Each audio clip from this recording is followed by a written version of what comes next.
नमस्कार शेतकरी बंधू आणि भगिनींनो, कृषी दर्शन लाईव्ह फोन इन कार्यक्रमात आपल्या सगळ्यांचं मनपूर्वक स्वागत आहे. शेतकरी बंधू आणि भगिनींनो, कोणताही व्यवसाय करायचा तर पहिली पायरी काय आहे? ती आहे त्या व्यवसायाची सखोल अशी माहिती करून घेणं, त्या व्यवसायासंदर्भात प्रशिक्षण घेणं. जर आपण असं केलं तर नक्कीच त्या व्यवसायातनं आपल्याला फायदा हा मिळू शकतो. शेतकरी बांधव अनेक जोडधंदे करत असतात आणि हे जोडधंदे करत असताना एक महत्त्वाचा जोडधंदा आहे, तो म्हणजे मत्स्यपालन. मत्स्यपालन कोण, केव्हा, कुठे आणि कशा पद्धतीने करू शकतो याविषयी आज आपण सविस्तर माहिती करून घेणार आहोत.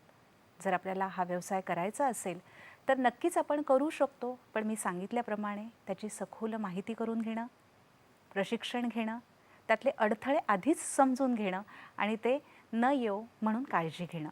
तर या सगळ्या बाबींचा आज विचार करणार आहोत.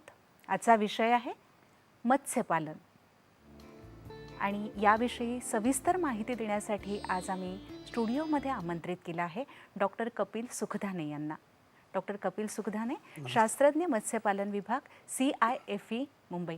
नमस्कार सर. नमस्ते. कार्यक्रमात आपलं मनपूर्वक स्वागत करते. एक अत्यंत महत्त्वाचा आणि शेतकरी बांधवांच्या जिव्हाळ्याचा विषय, त्याची माहिती आज आपण देणार आहोत. सर, सुरुवातीला आपण सगळ्यांना माहिती आहे मत्स्यपालन म्हणजे मासे पाळणं, हो की नाही? तर मत्स्यपालन याची भारतातली सद्यस्थिती काय आहे? सर्वप्रथम जर बघायला गेलं तर मत्स्यपालन हा महाराष्ट्रासाठी किंवा भारत देशासाठी हा नवीन असा विषय नाही आहे. महाराष्ट्रामध्ये किंवा भारतामध्ये पारंपरिकरित्या मच्छीमार बांधव आहेत किंवा शेतकरी बांधव आहेत, ते मच्छीमारी किंवा मासेमारी करत असतात. पण आता म्हणजे दिवसेंदिवस मासेमारी हा एक प्रमुख व्यवसाय म्हणून आपण त्याला बघत आहे, ज्याला आपण एक प्रमुख धंदा किंवा त्याला एक जोडधंदा म्हणून देखील आपण करू शकतो. ज्यावेळेस मत्स्यपालन म्हणजे माशांचं हे अतिशय शास्त्रोक्त पद्धतीने ज्यावेळेस आपण पालन करतो त्यावेळेस त्याला आपण मत्स्यपालन असे म्हणतो. आता जर तुम्ही भारतामध्ये बघायला गेलं आणि जगाच्या पटलावर जर बघायला गेलं तर भारताचं जे उत्पन्न आहे ते मागील काही माशांचं जे उत्पन्न आहे ते मागील काही काळापासून खूप वाढत चाललेलं आहे. जर तुम्ही बघितलं तर 2008-09ला हे जे उत्पन्न होतं हे 76.16 लाख टन एवढं होतं आणि आता 2021 ते 22 या दरम्यान हे उत्पन्न 162.48 लाख टन एवढं झालेलं आहे. म्हणजे 2008 ते 2021-22च्या दरम्यानचं जर तुम्ही प्रोडक्शन बघितलं तर यामध्ये जेवढी जी झालेली वाढ आहे ती कुठल्या दुसऱ्या जर क्षेत्रासोबत जर आपण याचा म्हणजे ही जर बघितली तर ही खूप जास्त वाढ आहे. म्हणजे जर आपण जेवढ्या झपाट्यानं भारतामध्ये किंवा जगामध्ये जेवढं आपलं पॉप्युलेशन वाढत आहे त्या दृष्टिकोनातून हा मासेमारी किंवा हा जो मत्स्यपालन व्यवसाय हा महत्त्वाची भूमिका पुढे चालून आपल्याला देणार आहे. जर आपण बघितलं यामध्ये दोन प्रकार मत्स्यपालनामध्ये आपण पकडतो. एक आहे जो पारंपरिक पद्धतीने सागरीमधून म्हणजे समुद्रामधून मासे जे पकडले जातात ते, आणि दुसरा जो प्रकार आहे तो गोड्या पाण्यातील मत्स्यपालन.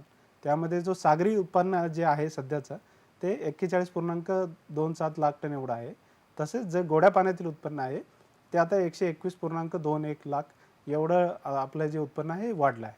आता जे सागरी उत्पन्न आहे, कारण आपल्याला जो लाभलेला जो सागरी किनारा आहे तो त्यामधून आपण हे उत्पन्न घेत आहोत. पण आपण जर शास्त्रोक्त पद्धतीने जर आपण माशांचं पालन केलं तर कुठलाही शेतकरी बांधव असो तो त्याला प्रमुख धंदा म्हणा किंवा त्याला जोडधंदा म्हणून देखील वापरू शकतो आणि यातून त्याचं जे उत्पन्न आहे तो ते वाढू शकतो. नक्कीच. आता पाण्याचे स्रोत महाराष्ट्रामध्ये वेगळ्या वेगळ्या ठिकाणी वेगळे वेगळे आहेत, हो की नाही? मग अशा वेगळ्या वेगळ्या स्रोतांमधनं मत्स्यपालन हे शक्य आहे का, होऊ शकतो का, आणि हो असेल उत्तर तर नेमकं कसं? हा एक अतिशय महत्त्वाचा प्रश्न आहे की तुम्ही जर बघितलं की भौगोलिकदृष्ट्या महाराष्ट्रामध्ये वेगवेगळ्या प्रकारच्या जमिनी आपल्याला आढळून येतात. जर कोकणच्या आपण विभागामध्ये बघितलं तर काही ज्या जमिनी आहेत त्या खार पाणी किंवा खार पाणी पट्ट्यामध्ये येणाऱ्या जमिनी आहेत. जर तेच आपण विदर्भ किंवा पश्चिम महाराष्ट्र यामध्ये गोड्या पाण्याच्या ज्या जमिनी असतात. काही जो किनारा आहे तो पूर्ण समुद्र किनारा लाभलेला आहे. ज्यावेळेस आपण मत्स्यपालन हे अतिशय शास्त्रोक्त पद्धतीने करायला जातो त्यावेळेस आपण आपल्याला हे पहिले बघणं गरजेचं असते की आपण कुठल्या पाण्यामध्ये मत्स्यपालन करायला जात आहोत. जर खाडी भागामध्ये असेल तर त्या भागामध्ये आपल्याला कळेल की झिंगा जो आहे, जो खाडीमध्ये जो वाढणारा झिंगा आहे त्याचं उत्पन्न अतिशय जास्त असते. आणि तसंच जर गोड्या पाण्यातील बघायला गेलं, विदर्भाचा भाग आहे, पश्चिम महाराष्ट्र किंवा बाकी जिथे नद्या किंवा बाकीचा जो परिसर आहे अशा भागामध्ये गोड्या पाण्यातील जे मासे आहे आपण त्याचं उत्पन्न म्हणजे मत्स्यपालनातून आपण नक्कीच घेऊ शकतो. त्याचबरोबर जो तिसरा आहे जो सागरी आहे, ज्यामध्ये आपण मच्छीमार बांधव समुद्रातून जाऊन मासे काढून आणतात. त्याचबरोबर आता काही नवीन पद्धती आलेल्या आहेत जेणेकरून म्हणजे सागरी किनाऱ्यावर देखील मच्छीमार बांधव तिथे त्याचं पालन करून ते त्यामधून ते उत्पन्न घेऊ शकतात. आपल्याला एक फोन येतोय प्रशांत बोराडे यांचा उस्मानाबादवरून. आपण तो फोन घेऊया. Hello hello hello hello. हां नमस्कार प्रशांतजी, आपला प्रश्न विचारा. मत्स्यपालन करण्यासाठी किती प्रमाणात जागा लागते मॅडम? काय सांगाल? मत्स्यपालन आता आपण यानंतर बघणारच आहोत. मत्स्यपालनासाठी म्हणजे आपल्याकडे कमीत कमी जर आपण जुन्या पद्धतीने जर करत असाल, म्हणजे ज्यामध्ये आपण पॉन्ड कल्चर त्याला असं म्हणतो, म्हणजे तळ्यामध्ये जर बनवून आपण जर करत असाल तर 1 हेक्टरपर्यंत जी जागा आहे ती 7 ते 8 महिन्यापर्यंत आपल्याला 3 ते 4 टनपर्यंत माशांचं उत्पन्न देऊ शकते. जर एखाद्या शेतकरी बांधवाकडे जागा नसेल, त्याच्याकडे अतिशय कमी जागा असेल तर आपण त्याच्यासाठी एक दुसरी शास्त्रोक्त पद्धत आहे ज्याला बायोफ्लॉक कल्चर असं म्हणतात, ते आपण पुढे बघणारच आहोत. बरं, आता एकात्मिक मत्स्यपालन म्हणजे नेमकं काय सर, आणि ते कशा प्रकारे आपण करू शकतो, काय सांगाल? जसं आपण बघितलं की महाराष्ट्रामध्ये जसं आपल्याला विविध शेतकरी आहेत. काही भागामध्ये काही शेतकरी आहेत की ज्यांच्याकडे बऱ्याच प्रमाणामध्ये जमिनी अवेलेबल आहेत, किंवा काही शेतकरी आहेत ज्यांच्याकडे शेतीपूरक जमीन अवेलेबल आहे, किंवा काही शेतकरी आहेत की ज्यांच्याकडे म्हणजे हॉर्टिकल्चरच्या जे जमिनी आहेत, जे फळबाग आहे किंवा फुलबाग आहे, तर अशा ठिकाणी त्या जमिनीबरोबर जे आपण जर माशांचं जर उत्पन्न घेतलं तर त्याला आपण एकात्मिक मत्स्यपालन असं म्हणतो. एकात्मिक मत्स्यपालनमध्ये माशांबरोबर समजा काही ठिकाणी आपण बघतो की काही जे बांधव आहेत ते कुक्कुटपालनाचा व्यवसाय करतात, तर अशा ठिकाणी ते माशांबरोबर कुक्कुटपालन देखील करू शकतात. त्याचबरोबर काही ठिकाणी बदक पालन जे आहे, किंवा गाई किंवा बाकीचे जे कॅटल्स आहेत, गाई आहे, म्हैस आहे, किंवा मशरूम आहे, किंवा बाकीचे जे शेतीतले जे वराह पण दिसतो आहे तिथे. वराह पण पालन आपण करू शकतो. तर अशा पद्धतीचे ज्यावेळेस आपण माशांबरोबर यांचं ज्यावेळेस आपण संगोपन करतो, आणि हे अतिशय शास्त्रोक्त पद्धतीने करणं याचं गरजेचं आहे, कारण आपण 2 ते 3 वेगवेगळ्या म्हणजे घटकांचं आपण एकत्र पालन करत आहे, त्यामुळेच त्याला आपण एकात्मक हा शब्द वापरतो. आणि ज्यावेळेस आपण अशा 2 ते 3 वेगवेगळ्या घटकांचा वापर करतो त्यावेळेस आपल्याला अतिशय शास्त्रोक्त पद्धतीने याचं पालन करणं गरजेचं असते, जेणेकरून शेतकरी बांधवांना त्यातून जास्तीत जास्त उत्पन्न मिळू शकेल. नक्कीच. आता एकात्मिक मत्स्यपालन जी काही पद्धती आहेत त्यामध्ये साधारणतः कोणकोणत्या जाती आहेत की ज्या जाती आपण वापरू शकतो माशांसाठी? माशांच्या कोणत्या जातींचं आपण पालन करू शकतो? एकात्मिक मत्स्य शेतीमध्ये जर बघायला गेलं तर वेगवेगळे मासे आपण वापरू शकतो. आता भारतामध्ये किंवा गोड्या पाण्यामध्ये जास्त करून एकात्मिक मत्स्य शेती केली जाते. त्यामध्ये मूळतः म्हणजे आपण जो गोड्या पाण्यातील जो एरिया आहे त्यामध्ये जो सापडणारे मासे आहे त्यामध्ये कटला आहे, रोहू आहे, मृगल आहे, जे भारतीय प्रजाती यांना मानलं जातं. हे गंगा जी नदी आहे त्यातून त्यांचा उगम झालेला आहे असा एक समज आहे. त्याचबरोबर काही चायनीज कार्प आहेत, म्हणजे बाहेरच्या देशामधून त्यांना आपण इथे मासेमारीचं प्रोडक्शन वाढवण्यासाठी घेऊन जुन्या काळामध्ये त्या इथं आणल्या गेलेल्या आहेत. असे काही मासे आहेत जसं आहे चंदेरा आहे, गवत्या आहे, किंवा सायप्रेनस आहे, किंवा गोड्या पाण्यातील जी कोळंबी आहे. यामध्ये 2 कोळंबी असतात, एक गोड्या पाण्यातील कोळंबी असते आणि एक खाडीमधील जी आहे त्याला श्रिम्प असं नॉर्मली म्हटलं जातं. तर आपण गोड्या पाण्यातील जी कोळंबी आहे ती एकात्मिक मत्स्य शेतीमध्ये करू शकतो. त्याचबरोबर काही कॅट फिशेस आहेत, जसं की ज्यांना थोडेसे काटे असतात, पण ज्यावेळेस आपण भात शेती सोबत म्हणा किंवा बाकीच्या ठिकाणी जिथे पाण्याची कमतरता आहे अशा ठिकाणी आपण अशा माशांचं देखील संगोपन करू शकतो, ज्यामुळे जे शेतकरी बांधव आहेत त्यांना याच्यामधून जास्तीत जास्त उत्पन्न आहे ते मिळू शकेल. नक्कीच. आता एकात्मिक पद्धतीने जेव्हा आपण मत्स्यशेती करतो आहोत तेव्हा त्यातनं आर्थिक लाभ हा साधारणतः किती होतो? आता एकात्मिक मत्स्य शेतीचे वेगवेगळे प्रकार आहेत. तर जर आपण प्रकारामध्ये गेलो तर सर्वात पहिला जो प्रकार आहे त्यामध्ये भात शेतीसह आपण मत्स्यपालन करतो. आता जर आपण महाराष्ट्रामध्ये बघितलं तर महाराष्ट्राच्या विविध भागामध्ये भात शेती केली जाते. जसे की कोकणामध्ये काही ठिकाणी आहे किंवा जर विदर्भातला गडचिरोली, चंद्रपूर, भंडारा, गोंदिया हा जो एरिया आहे यामध्ये भातशेती केली जाते. तर भातशेतीमध्ये जास्तीत जास्त पाण्याचा जो पुरवठा असतो तो भातासाठी लागतो. तर अशा भातशेतीमध्ये आपण 3 विविध पद्धतीने मत्स्यपालन करू शकतो, ज्यामध्ये एक बाजू चर पद्धत आहे जो आपण पहिल्या पिक्चरमध्ये बघत आहे. एक दुसरी जी पद्धत आहे ती बाह्य चौकोन चर पद्धत आहे आणि तिसरी जी पद्धत आहे ती आहे अंतर्गत चौकोन पद्धती. काही ठिकाणी आपण जर बघितलं तर काही ठिकाणी भात शेतीचं जे उत्पन्न आहे ते फक्त एक क्रॉप म्हणून पकडलं जाते. काही ठिकाणी काही जे शेतकरी बांधव आहेत ते 2 वेळा भात शेतीचं उत्पन्न घेतात. जे लोक एक जे क्रॉप घेतात ते 4 ते 5 महिन्यापर्यंत जर त्यांनी भात शेतीसोबत माशांचं देखील संगोपन केलं तर ते भात शेतीबरोबर माशांमध्ये देखील त्यांचं आर्थिक उत्पन्न आहे वाढू शकते.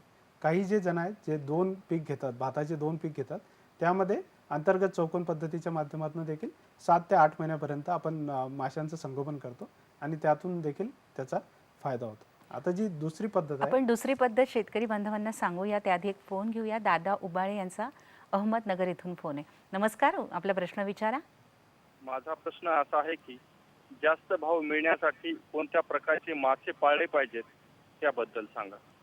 हां, चांगला प्रश्न आहे. हा चांगला प्रश्न कारण आहे. की आर्थिक गणित जुळणं फार महत्त्वाचं आहे. काय सांगाल?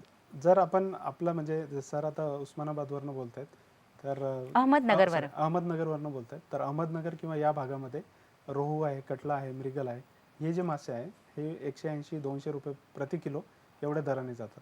याचा जो उत्पादन खर्च आहे तो 110 ते 120 रुपये प्रति किलोपर्यंत जातो. जर आपण व्यवस्थितरित्या जर त्यांचं पालन जर केलं तर कमीत कमी 80 ते 100 रुपये एवढा जो आहे तेवढा आपण त्यामधून लाभ घेऊ शकतो.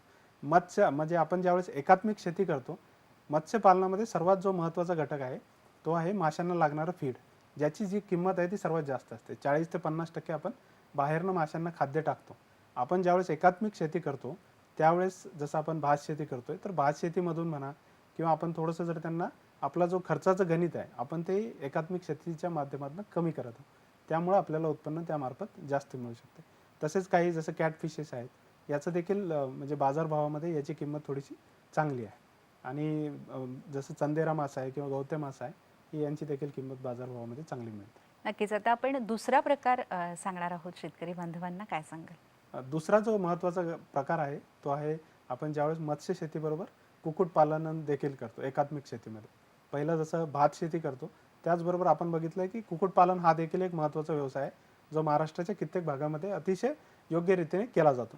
तर कुक्कुटपालनमध्ये देखील आपण बघितलं की 2 ते 3 वेगवेगळे प्रकार येतात. कुक्कुटपालनमध्ये काही जे शेतकरी बांधव आहेत किंवा जे काही बांधव आहेत ते त्यामध्ये फक्त म्हणजे अंडी मिळवण्यासाठी एग लेयर्सचा ते वापर करतात, तर काही फक्त बॉयलर्ससाठी ते वापर करतात.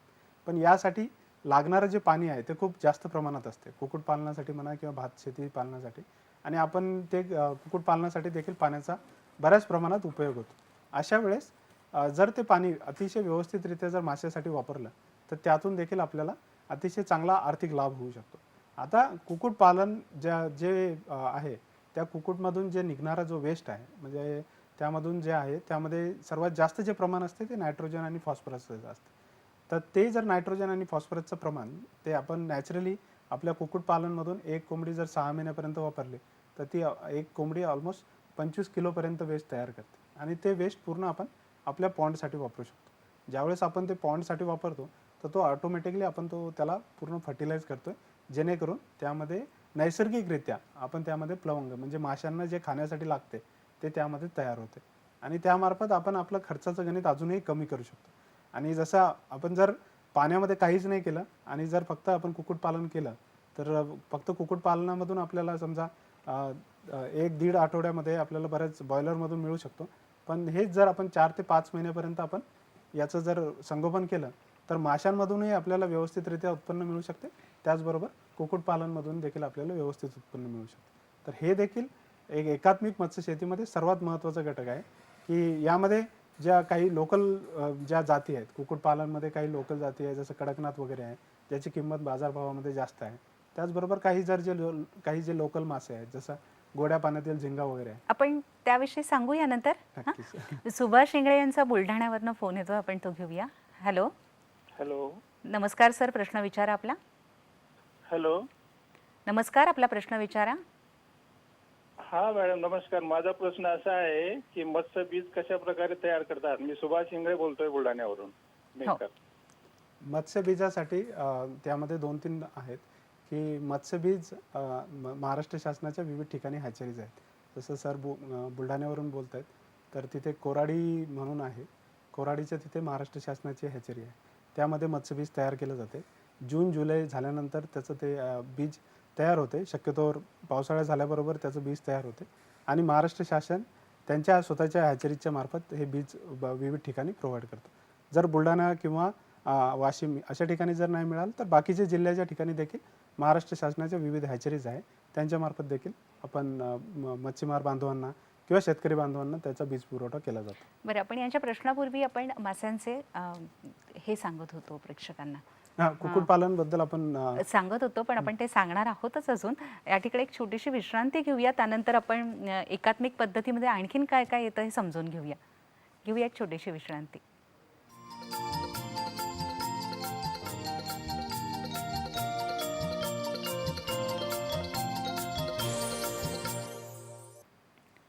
विश्रांतीनंतर मी पुन्हा एकदा आपल्या सगळ्यांचं मनपूर्वक स्वागत करते. आज आपण मत्स्यपालन या विषयावरती माहिती करून घेतोय डॉक्टर कपिल सुखधाने यांच्याकडनं. सर, ब्रेकच्या आधी आपण एकात्मिक पद्धतीने कशा कशा प्रकारे आपण मत्स्यपालन करू शकतो हे सांगत होतात, तर तिसरा प्रकार कोणता आहे? जसं आपण 2 प्रमुख प्रकार बघितले. एक तर आहे भात शेतीबरोबर आपण मत्स्यपालन, एकात्मिक मत्स्यपालन जे करतो. दुसरा जो महत्त्वाचा प्रकार होता तो कुक्कुटपालन होता. त्याचबरोबर जो तिसरा महत्त्वपूर्ण आहे तो आहे मत्स्यपालनाबरोबर किंवा मत्स्यशेतीबरोबर आपण जे बदक पालन केले जाते, की महाराष्ट्राच्या बऱ्याच भागात बदक देखील पालन केले जाते, ज्यामध्ये काही विभिन्न आपण व्हेरायटीज वापरतो, ज्या मेनली अंड्यासाठी आणि त्याचबरोबर त्याच्या मांसासाठी प्रसिद्ध असतात. तर याचे 2 मुख्यत्व प्रकार आहे. आपण जे पहिल्या चित्रामध्ये बघत आहे तो आपण त्याला क्लोज टाईप म्हणतो, म्हणजे बंद याच्यामध्ये आपण पिंजरा उभा करतो आणि त्यामध्ये बदकांचं पालन केलं जाते. दुसरा जो प्रकार आहे त्यामध्ये तो ओपन टाईप आहे, म्हणजे खुल्यामध्ये असतो, जो आपण पाण्यामध्ये अशा बदकांना सोडून आपण त्याचं जे संगोपन आहे ते केले जाते. आता हे जे बदक पालन करताना आपल्याला कळेल की आपण समजा कुठल्याही एखाद्या शेतकरी बांधवाकडे 1 हेक्टर एवढी जागा आहे आणि 1 हेक्टर जागेमध्ये तो पाण्याचं देखील त्याच्याकडे बराचसा स्रोत आहे. तर पाण्याच्या स्रोतासोबत तो बदक पालन आहे किंवा मत्स्यपालन आहे, हे एकत्रितरित्या जर त्याने केलं तर मत्स्यपालनाचा जो अवधी असतो तो 7 ते 8 महिन्यापर्यंत असतो. बदक पालनाचा जो अवधी असतो तो थोडा कमी असतो. तर बदक पालनामध्ये समजा त्याला 3 ते 4 महिन्यापर्यंत समजा त्याचा क्रॉप निघत असेल तर त्याच्यानंतर तो मत्स्यपालन, म्हणजे त्याच्याकडे असलेल्या पाण्याचा तो सदुपयोग करून त्या पाण्यामधून तो मत्स्यपालन देखील करू शकतो. आता हे करताना देखील यामध्ये आपण जसं कुक्कुटपालनाच्या बाबतीत बघितलं की कुक्कुटपालनामध्ये जसे त्यांच्या जो निघणारी विष्ठा आहे त्यामध्ये नायट्रोजन आणि फॉस्फरसचं प्रमाण असते, अगदी तशाच पद्धतीने बदक पालनामध्ये देखील त्यांच्यामधून जे निघणारी विष्ठा आहेत त्याच्यामध्ये देखील खूप फर्टिलायझर्स असतात, जे पाण्यामध्ये माशांना लागणारं जे खाद्य आहे त्यासाठी अतिशय उपयुक्त असतात. जर आपण याचा एकत्रितरित्या जर वापर केला तर आपल्याला म्हणजे जो माशांसाठी, जो मासे संगोपनासाठी जो लागणारा खर्च आहे, जो त्यांच्या खाद्यामधून आपल्याला लागणार आहे, तो आपण कमी करू शकतो. आता फक्त घेताना काळजी एवढी घ्यायची असते की आपण ज्यावेळेस हे जे बदक पालन करत असतो तर बदक पालन करताना काही वेगवेगळ्या जमाती आहेत त्यांच्यामध्ये देखील, तर त्या जर व्यवस्थित आपण निवड केली तर आणि त्याचबरोबर आपण जर त्यासोबत एकात्मिक मत्स्यपालन जर केलं तर त्यामधून आपण जास्त उत्पन्न घेऊ शकतो. जसं आपल्याला आधीचा एक फोन आलेला आहे की त्यांनी विचारलेलं की आपण कोणकोणत्या प्रजाती घेऊ शकतो. यामध्ये देखील आपण जो भारतामध्ये जो सापडणारा जो IMC आहे, म्हणजे जो मेजर कार्प आहे, रोहू, कटला आहे, मृगल आहे, जो हे पाण्याच्या विभिन्न स्तरामध्ये राहतात, ते आपण घेऊ शकतो. हां, तर ते आपण घेऊ शकतो. आपल्याला एक फोन येतोय शिवानंद वसेदार यांचा निपाणीवरनं, आपण तो फोन घेऊया. हॅलो. हा नमस्कार मॅडम. नमस्कार, आपला प्रश्न शिवानंद विचारा. वसंत बोलतोय निपाणी. हो, बोला. आपल्या कर्नाटक भागामध्ये मत्स्यपालन अजून पण आम्ही कोणीकडे केलेले वगैरे बघायला नाही किंवा आम्ही सुद्धा कवा करायला नाही, काय नाही. मग ते जर मत्स्यपालन करायचं असेल, बदक पाळणे वगैरे करायचं असेल तर त्याची म्हणजे काय प्रोसिजर असतो किंवा सरकारकडनं असं काय डॉक्युमेंटरी वगैरे काय करावं लागते का, काय आपण हे करायला पाहिजे. आणि समजा आता मत्स्यपालन सुरू केलं मग त्याला म्हणजे काळजी कोणती घ्यायला पाहिजे, म्हणजे मासे वगैरे मरून वगैरे असं काय त्याला काळजी घ्यायला पाहिजे, औषध उपचार काय घ्यायला पाहिजे, असं माझा प्रश्न आहे मला. काय सांगाल सर? नक्कीच. सुरुवातीला मत्स्यपालन करण्याआधी म्हणजे कुठल्याही एखाद्या जर शेतकरी बांधवाकडे जमीन आहे आणि त्याच्याकडे पाण्याची जर मुबलक व्यवस्था आहे तर त्याने सर्वात प्रथम त्याच्या पाण्याचं आणि मातीचं परीक्षण करणं आवश्यक आहे. पाण्याच्या परीक्षणामध्ये आपण असं बघतोय की पाण्यामध्ये असलेला pH आणि किंवा आर्द्रता किती आहे किंवा पाण्यामध्ये जी असणारी सॅलिनिटी आहे म्हणजे त्यामध्ये किती क्षार आहे, आपण याला थोडंसं पहिले बघितलं जाते मत्स्यपालन सुरू करण्याआधी. त्यामध्ये काय आहे की आता आपण बघितलं की महाराष्ट्राच्या कित्येक भागामध्ये म्हणजे आपलं म्हणजे ज्या जमिनी आहेत त्या थोड्या क्षारपट झालेल्या आहेत. तर आपल्याला थोडंसं पाण्याची आणि मातीचं मूल्यांकन करून घेणं आधी आवश्यक आहे. त्यानंतर जर त्यांना कुठल्या प्रकारचं अर्थसहाय्य जर पाहिजे असेल, कुठल्या एखाद्या शेतकरी बांधवाकडे जमीन आहे आणि पाण्याची जर मुबलक व्यवस्था आहे, तर ते आपलं जिल्हा मत्स्य व्यवसाय जे ऑफिस असतं त्यांना ते आपलं आवेदन सादर करू शकतात आणि त्यांच्यामार्फत ते देखील मदत घेऊ शकतात. आणि दुसरं आहे की काही जे शेतकरी बांधव आहेत जे स्वतः सुरू करतात, जसं की मागेल त्याला शेततळे जी महाराष्ट्र शासनाची योजना आहे, त्या शेततळ्यामध्ये देखील काही शेतकरी बांधव आहेत ते शेततळ्यामध्ये देखील माशांचं उत्पन्न घेतात. तर अशा ज्या म्हणजे अशा ज्या जागा आहेत त्या आपण नक्कीच वापर करू शकतो आणि त्यातून आपण मत्स्यपालनाच्या मार्फत चांगल्या प्रकारे आपण उत्पन्न नक्कीच घेऊ शकतो. शिवानंदाजींचा आणखीन एक प्रश्न होता की जर आजारी पडले तर करायचं काय, म्हणजे किंवा मृत्यू त्यांचा होऊ नये त्या पाण्यात, त्यासाठी काय? आपण कुठल्या प्रकारचे मासे याच्यासाठी वापरतोय म्हणजे तुम्ही मत्स्यपालनामध्ये कुठल्या प्रकारचे मासे वापरतोय याच्यावरती हे सर्व निर्भर असते. जर आपण जून जुलै म्हणजे पावसाळा झाल्यानंतर आपण त्याचं साठवण करणे गरजेचं असते. त्यामध्ये माशांमध्ये मासे साठवण करताना त्याचे वेगवेगळे प्रकार असतात. एक असतो जिरे असतो, मत्स्य जिरे म्हणतात, जो अतिशय छोट्या साईजचा जो माशांचा जो हे असतो त्याला मत्स्य जिरे म्हणतात. त्यापेक्षा जो मोठा साईज असतो त्याला अर्ध बोटुगली म्हणतात आणि एक बोटुगली म्हणतात. बोटुगली जी आहे ती कमीत कमी एवढ्या आपण साईजची त्याला पकडतो आणि बोटुगलीचं जर संगोपन केलं तर त्यामध्ये मूर्तता होण्याची शक्यता कमी असते, कारण त्याची जी वाढ आहे ती व्यवस्थितरित्या झालेली आहे आणि तो रोग निदान किंवा बाकीच्या गोष्टीपासून तो थोडासा म्हणजे सक्षम झालेला आहे की तो कुठल्याही वातावरणात तो अतिशय चांगल्या पद्धतीने वाढ त्याची होऊ शकते. दुसरा सर्वात महत्त्वाचा जो मुद्दा आहे की जर कुठल्याही मत्स्य बांधवाने जर त्याचं व्यवस्थित खाद्य नियोजन केलं तर त्याला जो लागणारी रोगराई आहे किंवा बाकीच्या ज्या त्याच्या वाढीवरती ज्या खुंटणाऱ्या ज्या गोष्टी आहेत त्याचं देखील तो अतिशय व्यवस्थितरित्या त्याचं उत्पन्न वाढू शकतो. त्यांना फक्त काळजी हीच घ्यायची आहे की त्यांनी सर्वप्रथम पाण्याची त्यांच्या मातीची गुणवत्ता बघून घ्यायची आहे आणि माशांसाठी जे लागणारं बीज आहे ते आपण कुठनं घेतोय आणि कधी टाकतोय याच्यावरती हे सर्व गणित जे आहे मत्स्यपालनाचं ते आपण समजतो की याच्यावरती ते सगळं डिपेंड आहे. नक्कीच. आता यामध्ये काही एकात्मिक याचे मत्स्यपालनाचे काही प्रकार राहिलेत का सर? काही सांगायचे आहेत अजून आपल्याला?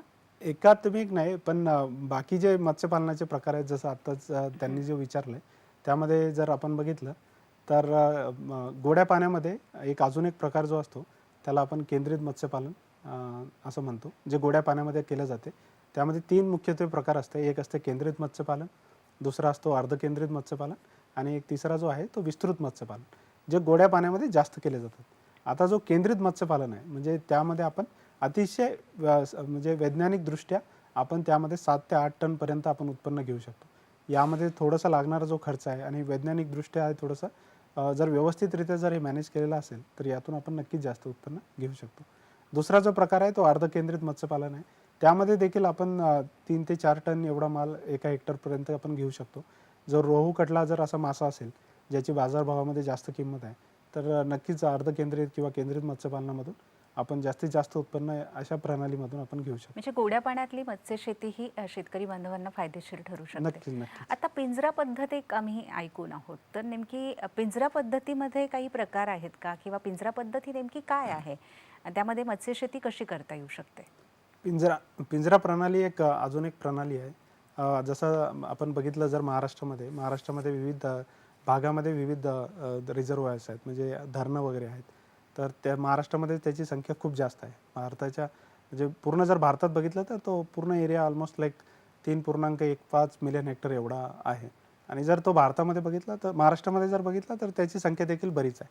अशा ठिकाणी आपण पिंजरा मत्स्यपालन जी एक प्रणाली म्हणून आहे आपण त्याचा अवलंब करू शकतो. पिंजरा मत्स्य प्रणालीमध्ये तुम्ही जर फोटोमध्ये बघू शकत असाल तर अशा पद्धतीने आपण पिंजरा टाकू शकतो. प्रत्येक पिंजऱ्याची जी लांबी आणि रुंदी आहे ती 6 मीटर बाय 4 मीटर एवढी असते आणि त्याच्या आतमध्ये आपण जाळी लावलेली असते. तर एका म्हणजे जर हे जर पिंजरे बघितले तर हे 12 पिंजरे आहेत समजा. त्या 12 पिंजऱ्यामध्ये आपण धरणामध्ये अतिशय व्यवस्थित जागेची निवड करून त्यामध्ये आपण हे करू शकतो. जागेची निवड करताना काही मापदंड आहेत की जसं धरणामध्ये करायचं असल्यास त्यांना देखील महाराष्ट्र शासनाची विविध जिल्ह्याची परमिशन घेणे गरजेचं असते. अशा ठिकाणी पिंजरा पालन करतेवेळी पिंजरा मत्स्यपालन करतेवेळी तिथलं देखील पाण्याचं आपल्याला बाकीचे जे मापदंड आहेत ते आपल्याला पहिले सुरुवातीला बघून घ्यायचे असतात. त्याचबरोबर पाण्यामध्ये किंवा म्हणजे धरणाचा असा परिसर आपल्याला निवडायचा असतो की जेणेकरून दुसऱ्या कुठल्याही गोष्टीला त्यापासून अडथळा होणार नाही. पिंजरा मत्स्यपालन करताना समजा एक जो पिंजरा आहे तो 6x4चा एवढा पिंजरा असतो आणि 6x4चा जो पिंजरा आहे तो आपण 7 ते 8 महिन्यापर्यंत आपण त्यामधून म्हणजे माशांचं आपण संगोपन करू शकतो. 7 ते 8 महिन्याच्या संगोपनाच्या कालावधीमध्ये त्यामधून एका पिंजऱ्यातून आपण 3 ते 4 टन एवढा मासा काढू शकतो. जर समजा एखाद्या शेतकरी बांधवाने 12 जर पिंजरे व्यवस्थितरित्या लावले आणि जर त्याने पाण्याचं आणि खाद्याचं जर व्यवस्थित नियोजन केलं तर त्याचं जे म्हणजे त्याला जो मिळणारं प्रोडक्शन आहे ते खूप जास्त पटीनं वाढू शकते. आता ही जी पद्धत आहे ही एकदम व्यवस्थित कंट्रोलरित्या आहे, पण यासाठी जो लागणारा सर्वात महत्त्वाचा मुद्दा आहे की त्यांना म्हणजे मालकी हक्क पाहिजे किंवा आणि त्यांना शासनाची परमिशन पाहिजे. आणि महाराष्ट्राच्या बऱ्याच ठिकाणी आता बरेच शेतकरी बांधव या प्रणालीचा वापर करत आहेत. महाराष्ट्र सोडून जर बाकीचे राज्य बघितले जसं छत्तीसगड आहे, बिहार आहे किंवा आंध्र प्रदेश आहे, गुजरात आहे, या भागात देखील पिंजरा मत्स्य प्रणाली जी आहे, पिंजरा मत्स्य प्रणाली आहे, याचा अतिशय व्यवस्थितरित्या ते लोक वापर करतात मत्स्याचं प्रोडक्शन घेण्यासाठी. बरं, आता हे पिंजरा पालन यामध्येही वेगळे वेगळे प्रकार असतील, तर ते प्रकार नेमके कोणते आहेत, काय सांगाल? आता पिंजरा म्हणजे एखाद्या शेतकरी बांधवाकडे किंवा त्याचा जो एरिया आहे त्यांच्याकडे समजा धरण नसेल पण बाकीच्या जे पाण्याचे जे स्रोत असतील तर त्यामध्ये देखील ते लोक पिंजरा लावू शकतात. त्यासाठी त्यांना म्हणजे छोटे पिंजरे त्यांना फक्त लावायची गरज असते. सर्वात महत्त्वाचा जो असतो तो असतो की त्यांना व्यवस्थितरित्या त्याची खोली मिळणं आवश्यक असते. आता जर बघितलं आपण तर आपल्याला 4 विविध प्रकारचे आपल्याला पिंजरे दिसतील. एक जो महत्त्वाचा मुद्दा आहे तो आहे स्थिर पिंजरा, दुसरा आहे तो आहे फ्लोटिंग पिंजरा, चौथा जो आहे आणि तिसरा आणि चौथा जो आहे सबमर्सिबल आणि जलमग्न पिंजरे हे समुद्रामध्ये वापरण्यात जाणारे आहेत. जो तिसरा आणि जो खालचे आपल्याला 2 दिसत आहेत ते आपण समुद्रामध्ये वापरले जाणार. यामध्ये बाहेर देशामध्ये मोठमोठे माशांचं संगोपन केलं जाते पिंजरा पद्धती. बरं, तर भारतामध्ये जो आहे महाराष्ट्राच्या जलाशयांमध्ये कोणते प्रकार जास्त चालतात? महाराष्ट्राच्या जलाशयामध्ये आपण फ्लोटिंग पिंजरे जे आपण असं म्हणतो, जो मी पहिले पण दाखवला, जो 6x4चा जो पिंजरा आहे तो अशा पद्धतीचे पिंजरे आपण वापरू शकतो जेणेकरून आपल्याला त्यामधून चांगलं उत्पन्न मिळू शकतं. एका सेटमध्ये जर 12 पिंजरे लावले तर 12 पिंजऱ्यामधून अतिशय चांगल्या पद्धतीने उत्पन्न मिळू शकतं. यासाठी सर्वात जो लागणारा महत्त्वाचा खर्च आहे तो त्यामध्ये खाद्य आहे आणि माशांचं बीज आहे. माशांच्या बीजमध्ये देखील काही जे शेतकरी बांधव आहेत ते म्हणजे 2 ते 3 महिन्याचाच फक्त म्हणजे त्यांचा जो वाढवण्याचा आहे तेवढा ठेवतात. काही जण 7 ते 8 महिन्यापर्यंत वाढवतात, ज्यामध्ये ते मत्स्यजिरे ते अर्ध बोटुकली किंवा बोटुकलीपर्यंत वाढवतात आणि बोटुकली ते मार्केट साईजपर्यंत आपण त्यांचं संगोपन करतो. आणि बाहेर देशामध्ये देखील जसं आपण काही माशांच्या बाबतीत ऐकलं असेल, साल्मन जो मासा आहे ज्याची बाजारभावामध्ये खूप जास्त किंमत आहे, तर असे मासे देखील बाहेर देशामध्ये अशा मोठमोठ्या पिंजऱ्यामध्ये केले जातात. आणि आता ही पद्धत खूप म्हणजे कारण यामध्ये कुठल्याही जमिनीला हानी नाही आहे. हा एखाद्या धरणामध्ये किंवा कॅनॉलच्या पाणीमध्ये ज्यामध्ये व्यवस्थित जर डेप्थ मिळत असेल अशा ठिकाणी आपण अशा पिंजऱ्याचं पालन करू शकतो. आणि हे जे आहे यामध्ये लागणारी जी रोगराई आहे ती खूप कमी आहे, प्रोडक्शन क्षमता जास्त आहे. जर आपण याला जर एखाद्या तळ्याचं जर करायला गेलं तर तळ्यामध्ये आपल्याला लागणारी जमीन आहे, कंटिन्युअस आपल्याला पाण्याची गरज असते, खाद्य आहे किंवा बाकीच्या सर्व गोष्टीची आपल्याला काळजी घेणं जास्त असते.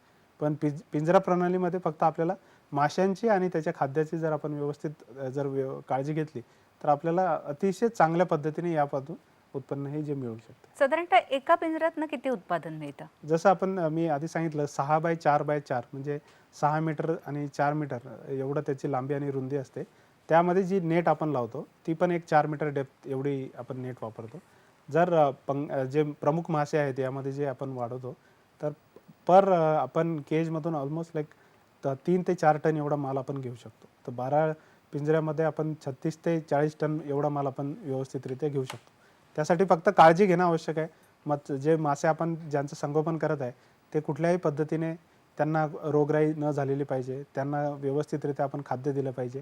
आणि जर त्यांची व्यवस्थितरित्या 7 ते 8 महिन्यापर्यंत काळजी घेतली, 7 ते 8 महिने यासाठी की पावसाळ्याच्या दिवसामध्ये आपण यांना बाहेर काढून घेतो जेणेकरून पावसाळ्यामध्ये पूर आला किंवा इतर काही घटना घडल्या तर त्या पिंजऱ्यांना कुठल्याही पद्धतीची हानी होऊ नये. म्हणजे आपण ते पिंजऱ्यांचं संरक्षणही करणं तितकंच गरजेचं आहे. आपल्याला विठ्ठल सरोदे यांचा बुलढाण्यावरनं फोन येतोय, तो फोन आपण घेऊया.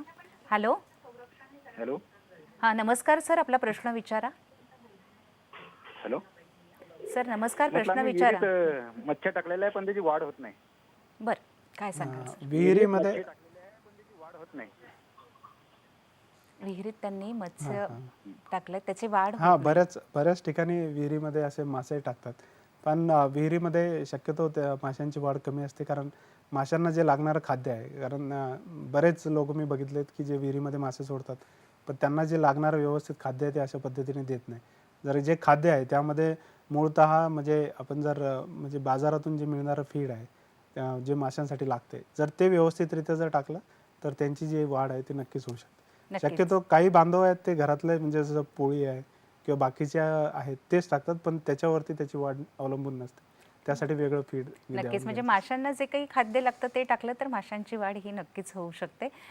या ठिकाणी आपण घेत आहोत एक छोटीशी विश्रांती, त्यानंतर मत्स्यपालन या विषयावर आणखीन माहिती करून घेणार आहोत.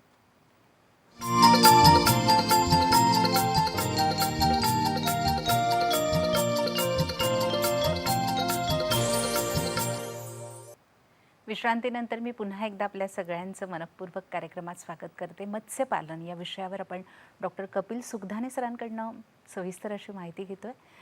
सर, ब्रेकच्या आधी आपण पिंजरा पद्धतीमध्ये मत्स्यपालन याविषयी सांगत होतो, काय सांगाल अजून त्याविषयी? जसं मी आधी सांगितलं की आपण कुठले पिंजरे आपण वापरले पाहिजे. आता आहे की आपण कुठल्या जाती यामध्ये केल्या पाहिजे. जर आपण पिंजरा पालनामध्ये जर विविध जातीचं बघितलं, कुठले मासे केले पाहिजे, तर यामध्ये महत्त्वपूर्ण जी जात आहे, एक पंगस नावाचा मासा असतो. जसं कोंबडीमध्ये बॉयलर म्हणून आहे, तसं अगदी याच्यामध्ये देखील म्हणजे मत्स्यपालनामध्ये देखील हा मासा आहे, ज्याची जी वाढ आहे ती अतिशय झपाट्यानं होते. तर पिंजरा पालन प्रणालीमध्ये पंगस जो मासा आहे, तो आपण त्याला 60 ते 100 नग प्रति मीटर क्यूब एवढ्या घनतेनं आपण त्याला टाकतो, आणि याचा जो वाढण्याचा कालावधी आहे तो 7 ते 8 महिन्यापर्यंत असतो. तर तो 7 ते 8 महिन्यापर्यंत तो 1 किलोपर्यंत जातो. तर हा एक महत्त्वपूर्ण जो मासा आहे, जो आपण ज्याचं उत्पन्न आपण पिंजरा प्रणाली या मार्फत आपण घेऊ शकतो. त्याचबरोबर दुसरी एक जी प्रणाली आहे त्याला आपण टिलापिया असं म्हणतो, गिफ्ट तिलापिया असं त्याला म्हणतात, जो जेनेटिकली इम्प्रूव्ड फार्म टिलापिया त्याला असं म्हणतात. यासाठी हा माशाचं म्हणजे संगोपन करण्यासाठी कुठल्याही मत्स्यबांधव जे पिंजरा प्रणाली करतायत त्यांना महाराष्ट्र शासनाची त्यासाठी परमिशन घेणं खूप गरजेचं आहे, म्हणजे या माशासाठी. आणि हा मासा देखील आपल्याला 7 ते 8 महिन्यापर्यंत आपण म्हणजे याचं संगोपन करू शकतो. हा मासा करताना म्हणजे याचं जे बीज आहे ते आपल्याला फक्त चेन्नई आणि महाराष्ट्र शासनाच्या काही म्हणजे अधिकृत हॅचरीज आहेत त्यांच्याकडूनच आपण आपलं हे बीज घेतलं पाहिजे, किंवा तिथल्या मत्स्यबांधवांनी हे बीज घेतलं पाहिजे. हा माशाचं जर आपण संगोपन 7 ते 8 महिन्यापर्यंत केलं तर याची देखील वाढ ही आहे ही उत्तम असते. हे 2 मासे आपण यासाठी आपण म्हणजे पिंजरा प्रणाली यासाठी वापरतो, कारण हे थोडेसे हार्ड मासे आहेत आणि यांची वाढ अतिशय जास्त गतीने आहे. आपण जे खाद्य बाहेरनं यांना टाकतोय ते त्यांचं जे आहे ते अतिशय व्यवस्थितरित्या ते खातात. त्यांची वाढ जी आहे ती अतिशय म्हणजे व्यवस्थित आहे, म्हणजे प्रत्येक मासा अतिशय व्यवस्थितरित्या वाढतो. त्यामध्ये कुठल्याही प्रकारचा म्हणजे एकच मासा वाढतो आणि बाकीचे मासे वाढत नाही, अशा पद्धतीने त्यामध्ये कुठेही काही असा म्हणजे इश्यू होत नाही. बरं. त्यामुळे हे 2 प्रणाली आपण नक्कीच वापरू शकतो. आपल्याला एक फोन येतोय सचिन गडजे यांचा बीडवरून, आपण तो फोन घेऊया. हॅलो नमस्कार, आपण आपला प्रश्न विचारा. हॅलो सचिनजी, आपला प्रश्न विचारा. नमस्कार मॅडम. नमस्कार. मी सरांना एक प्रश्न विचारू इच्छितो. विचारा. येस. जसं की मी बीड जिल्ह्यामधून येतो आणि आमच्याकडे उन्हाळ्यामध्ये पाण्याची जरा कमतरता असते. बरं. तर आम्ही जानेवारी महिन्यापर्यंत शेततळ्यामधलं पाणी तर बदलू शकतो, जसं की फ्री फ्लोईंग मध्ये ठेवू शकतो. पण जानेवारी महिन्यानंतर जसं पाणी कमी होतं तर आम्ही ते पाणी बदलू शकत नाहीये. बरोबर. मग जर तेच पाणी राहिल्यामुळे माशांना काही आजार वगैरे होतात का, की असा मला प्रश्न होता. कारण की महत्त्वाचा जर प्रश्न पाणी आहे. बदलत राहिलं तर ते त्यांच्यासाठी फ्रेश पाणी येत राहील, आणि नक्कीच. सारखं तेच पाणी असेल तर मग काहीतरी आजार होण्याचे चान्सेस पण वाढू शकतात. तर तुम्ही मेडिसिन्स वगैरे किंवा काही ऑप्शन्स देऊ शकता का सरांसाठी? माझा प्रश्न. काय सांगाल? नक्कीच. म्हणजे आय थिंक ते शेततळ्यामध्ये मत्स्यपालन करतायत बीड जिल्ह्यामध्ये. शेततळ्यामध्ये म्हणजे जो आता प्रकार आहे, जे आपण शेततळ्यामध्ये जे मत्स्यपालन केले जाते त्यामध्ये काही शेतकरी बांधव टार्पोलिन टाकून शेततळ्यामध्ये मत्स्यपालन करतायत, आणि काही भागामध्ये पाण्याचं प्रमाण हे कमी होत जाते. त्यामुळेच आपण जर अशा जातीचा जर वापर केला, जसं पंगेशियस ही जात आहे किंवा टिलापिया ही जात आहे, ज्यामध्ये ते कमी पाण्यामध्ये देखील आणि कमी घनतेमध्ये देखील ते जास्त उत्पन्न देऊ शकतात. तर आपण जर अशा पद्धतीने जर या माशांचा उपयोग केला तर नक्कीच आपल्याला त्यापासून फायदा होऊ शकतो, पाणी कमी झाल्यावर देखील. जर आपण रोहू, कटला या माशांना आहे, त्या माशांसाठी थोडी पाण्याची जी क्षमता किंवा घनता आहे ती खूप जास्त असणं गरजेचं असतं. पण हे जी दुसऱ्या ज्या जाती आहे यामध्ये आपण म्हणजे या जातीचा जर अवलंब केला तर आपल्याला त्यापासून जे मिळणार आहे ते उत्पन्न चांगलं होऊ शकते. मेडिसिनचा शक्यतो आपण कमीत कमी त्याचा वापर केला पाहिजे. आपण जर आपल्याकडे पाणी खूपच कमी होत असेल तर जी एक दुसरी प्रणाली आहे, बायोफ्लॉक प्रणाली आहे, ज्यामध्ये आपण अतिशय छोट्याशा टँकमध्ये आपण माशांचं उत्पन्न घेऊ शकतो. आपण त्याचा देखील अवलंब करू शकता. अतिशय छोट्या टँकमध्ये ज्यांच्याकडे जमीन नाही, शक्यतो म्हणजे जास्तीत जास्त शेतकरी बांधवांचा तोच मुद्दा असतो की सर आमच्याकडे जमीन कमी आहे आणि आम्हाला कमी जागेमध्ये माशांचं उत्पन्न घ्यायचं आहे, तर त्यासाठी कुठली प्रणाली आहे? तर ही एक प्रणाली आहे ज्याला बायोफ्लॉक प्रणाली असं म्हणतात. ही अतिशय शास्त्रोक्त प्रणाली आहे. यासाठी सर्वात जास्त जी लागणारे आहे ती आहे विजेची गरज असते. कारण आपण अतिशय कमी जागेमध्ये म्हणजे 15,000 लिटर पाणी किंवा 20,000 लिटर पाणी असे एका टँकमध्ये ठेवून आपण माशांचं संगोपन करतो आणि त्यामध्ये फ्लॉक आपण तयार करून माशांना त्या फ्लॉकमध्ये आपण वाढवतो. तर ही जी प्रणाली आहे ही अतिशय शास्त्रोक्त आहे. यासाठी तुम्हाला प्रॉपर असं प्रशिक्षण घेणं आवश्यक आहे.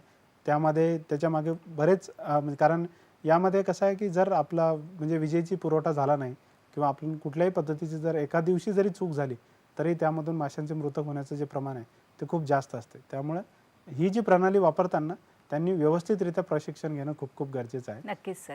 आता शासनाच्या यामध्ये योजना कोणकोणत्या आहे काय सांगाल? महाराष्ट्र शासन तसेच केंद्र शासन याच्या अंतर्गत प्रधानमंत्री मत्स्य संपदा योजना आहे, जी प्रत्येक मत्स्य व्यवसाय जो विभाग आहे प्रत्येक जिल्ह्याच्या ठिकाणी तसेच केंद्राच्या ठिकाणी मार्फत ही चालवली जाते.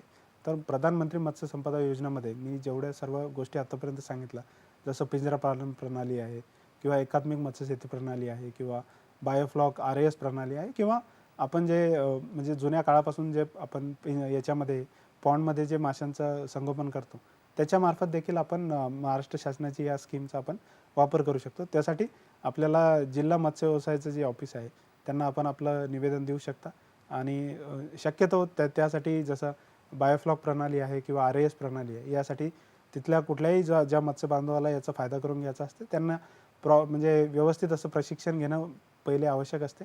प्रशिक्षण झाल्यानंतरच ते अशा पद्धतीच्या किंवा अशा प्रणालीचा ते वापर प्रधानमंत्री मत्स्य संपदा योजनेच्या मार्फत करून घेऊ शकतात. त्याचबरोबर जसं महिला बचत गट आहेत किंवा पुरुष बचत गट देखील आहे, काही कोऑपरेटिव्ह संस्था आहेत, जसं काही धरणावरती काही कोऑपरेटिव्ह संस्था आहेत, ते देखील प्रधानमंत्री मत्स्य संपदा योजनेच्या मार्फत विविध योजना ज्या आहेत त्याचा ते लाभ नक्कीच घेऊ शकतात. यामध्ये शक्यतो जसं पिंजरा पालन प्रणाली आहे यामध्ये सुरुवातीला पिंजरा देण्यासाठी वगैरे शासन थोडंसं अर्थसहाय्य देते. पिंजरा शक्यतो त्याचं जे म्हणजे ते 7 ते 8 वर्षापर्यंत व्यवस्थितरित्या जर त्यांचं हे केलं तर ते टिकून राहू शकतात. तर त्यासाठी महाराष्ट्र शासन म्हणा किंवा केंद्र शासन बऱ्याच प्रमाणावर अर्थसहाय्य देते. आणि जसं मी पहिले पण सांगितलं, पहिले देखील उल्लेख केला की सर्वात जास्त जर आता ग्रोथ आपण बघत आहे ॲग्रिकल्चर आहे किंवा डेअरी विभाग आहे किंवा फिशरीज आहे, यामध्ये माशांमध्ये खूप जास्त मत्स्यपालनामध्ये खूप जास्त जी आहे ती वाढ आपल्याला बघायला मिळत आहे. पूर्ण भारतामध्ये जर बघायला गेलं तर महाराष्ट्र हा एक म्हणजे प्रमुख 10 राज्यामध्ये असतो. जसं उत्पन्नाच्या बाबतीत म्हणायला किंवा मत्स्यपालनाच्या बाबतीत महाराष्ट्राचा म्हणजे टॉप 10मध्ये महाराष्ट्र आहे. त्याचबरोबर दुसरे राज्य देखील आहेत की जे अतिशय चांगल्या पद्धतीने मत्स्यपालनाचा वापर करतात. महाराष्ट्रामध्ये अजूनही बऱ्याच ठिकाणी म्हणजे जर त्यांना व्यवस्थित प्रशिक्षण मिळालं तर बरेच शेतकरी बांधव याच्यामार्फत नक्कीच फायदा करून घेऊ शकतात. आता कोरोनानंतर नवीनच आपल्याला एक वेगळी वाट बघत आहे की ज्यामध्ये काही लोक लाईव्ह मासे विकण्याकडे त्यांचा भर आहे किंवा बायोफ्लॉक प्रणालीमधून लाईव्ह मासे आहेत किंवा त्यांच्या ठिकाणी त्यांच्या फार्मवरती टुरिझम देखील ते करत आहेत की जे टुरिझमच्या माध्यमातून देखील मत्स्यपालनाला ते एकदम वाढ देत आहेत. तर म्हणजे अशा मत्स्यपालन व्यवसायात संधी खूप आहे असं आपल्याला म्हणायचं, तर त्या संधी आपण एकदा सांगूया प्रेक्षकांना. तर मत्स्यपालनामध्ये बऱ्याच अशा संधी आहेत. जसं आता मी उल्लेख केला की प्रमुख आहे की जसं काही ठिकाणी मत्स्यबीजे अजूनही म्हणजे आपल्याला मुबलक प्रमाणात मिळत नाही. तर अशा ठिकाणी जे म्हणजे इंटरेस्टेड जे एकदम एंटरप्रिनर्स आहेत की ज्यांना यामध्ये उतरायची इच्छा आहे किंवा असा व्यवसाय करण्याची इच्छा आहे, ते अशा मत्स्यबीज उत्पादनासाठी म्हणा किंवा पिंजरा पालन प्रणाली आहे त्यामध्ये स्वतःची एक कोऑपरेटिव्ह संस्था स्थापन करून त्यांच्यामार्फत देखील ते पिंजरा प्रणालीचा वापर करू शकतात. ज्यांच्याकडे जमीन खूप कमी आहे, ज्यांच्याकडे मी जसा उल्लेख केला की त्यांना माशाची आवड आहे पण जमीन नाही किंवा पाण्याची मुबलक कमतरता असल्यामुळे ते करू शकत नाही, ते देखील बायोफ्लॉक प्रणालीचा वापर करून त्यामधून ते चांगलं उत्पन्न घेऊ शकतात आणि त्याचा अवलंब करू शकतात. अजून काही प्रणाली आहे जसं RAS प्रणाली आहे, ती देखील अतिशय शास्त्रोक्त पद्धतीने केलं जाणार आहे. त्याचबरोबर काही महिला बचत गट देखील आहेत जे माशांच्या बाबतीत म्हणजे जसं RAS प्रणालीचा मी उल्लेख केला, तर RAS प्रणालीच्या मार्फत देखील अतिशय शास्त्रोक्त पद्धतीने देखील ते उत्पन्न घेऊ शकतात. महाराष्ट्राच्या विविध भागात आता ही प्रणालीचे बरेच म्हणजे जे शेतकरी बांधव आहेत ते सुरू झालेले आहेत आणि ते त्याचा नक्कीच वापर करून घेऊ शकतात. आता केंद्रीय मत्स्यिकी शिक्षण संस्थान जे मुंबई आहे तेही विशेष असं योगदान त्या संस्थानाचं आहे, तर त्याविषयी काय सांगाल सर?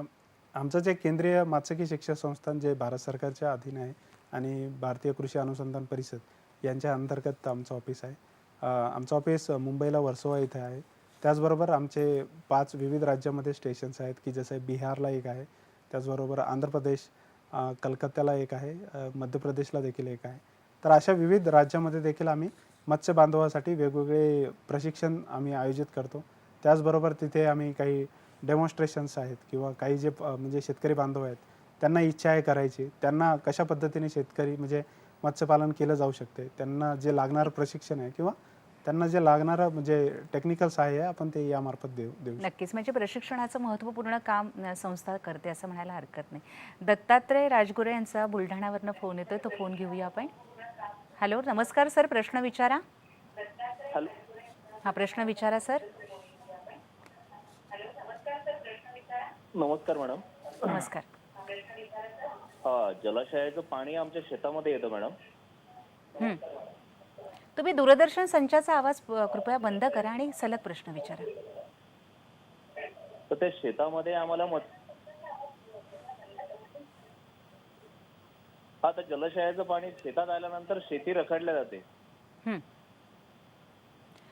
त्यांचं म्हणणं आहे जलाशयाचं पाणी शेतात येतं, शेती रखडली जाते, तर त्यावर तर ती काय बोला पिकायोग्य सर. नसते.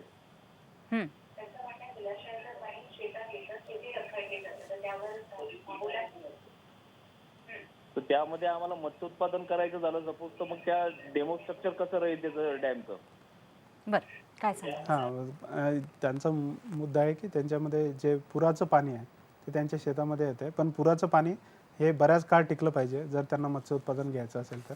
कारण मत्स्य उत्पादनासाठी लागणारा जो कालावधी आहे तो थोडा जास्त आहे. शक्यतोवर कधी कधी काही शेतकऱ्यांच्या बाबतीत असं होते की जसं पावसाळा आल्यानंतर त्यांच्या शेतामध्ये पाणी जाते आणि नंतर ते निघून जाते. जर ते निघून जात नसेल तर ते नक्कीच त्याचा फायदा घेऊ शकतात, पण जर ते निघून जात असेल तर त्यामधून मला म्हणजे सांगता नाही येणार की नक्कीच त्यामधून आपण उत्पन्न घेऊ शकेल का नाही.